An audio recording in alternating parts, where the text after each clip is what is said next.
Hi to everyone. ఈ రోజు అయితే మేము మన రాష్ట్రంలో ఉండేటటువంటి ఆర్ఆర్ఎస్ కేంద్రాల్లో ఒకటైనటువంటి అనకాపల్లి రీజనల్ అగ్రికల్చర్ రీసెర్చ్ స్టేషన్కి రావడం జరిగింది. ఈ రీసెర్చ్ స్టేషన్లో మనం ప్రధానంగా రీసెర్చ్ జరిగే క్రాప్ ఏంటంటే షుగర్ క్యాన్, చెరుకు. ఇందులో మనం చేసుకోవాల్సినటువంటి మేజర్ ప్రాక్టీస్ ఏంటంటే ఎర్తింగ్ అప్. మేజర్ ప్రాక్టీస్ లో ఒకటి ఎర్తింగ్ అప్ అనమాట. ఎర్తింగ్ అప్ అంటే ఏంటంటే మొక్క సాధారణంగా 4 నుంచి 5 నెలల మొక్కగా నిండిన తర్వాత మనం మొక్క మొదలు ఉండేటటువంటి మట్టిని తీసుకొని మొదలు నేసి కొద్దిగా మనం వేళ్ళ మీద పొయ్యాలన్నమాట. తద్వారా మొక్క అనేది గాలి నుంచి అలాగే ఎక్కువగా విండ్ వెలాసిటీ నుంచి కూడా మొక్కను మనం రక్షించినట్టు అవుతాం. ఇంకా రెండో ప్రాక్టీస్ ఏంటంటే డీట్రాసింగ్. సాధారణంగా చెరుకుకి ఆకులు అనేవి కింద నుంచి పై వరకు గ్రో అవుతుంటాయి అనమాట. కాబట్టి లోవర్ రీజియన్ లో ఉండేటటువంటి లీవ్స్ అన్ని కూడా తీసేయడం ద్వారా మనం డిసిజన్ పెస్ట్ నుంచి మనం క్రాప్ ని కాపాడుకోవచ్చు. ఇంకా థర్డ్ది మేజర్ ప్రాక్టీస్ ఏంటంటే క్రాపింగ్, అంటే తోట చుట్టూ.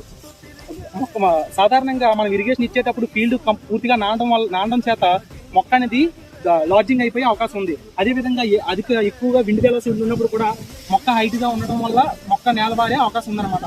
సో దీన్ని మనం ప్రివెంట్ చేయాలంటే క్రాపింగ్ అనేది ఒక మేజర్ ప్రాక్టీస్.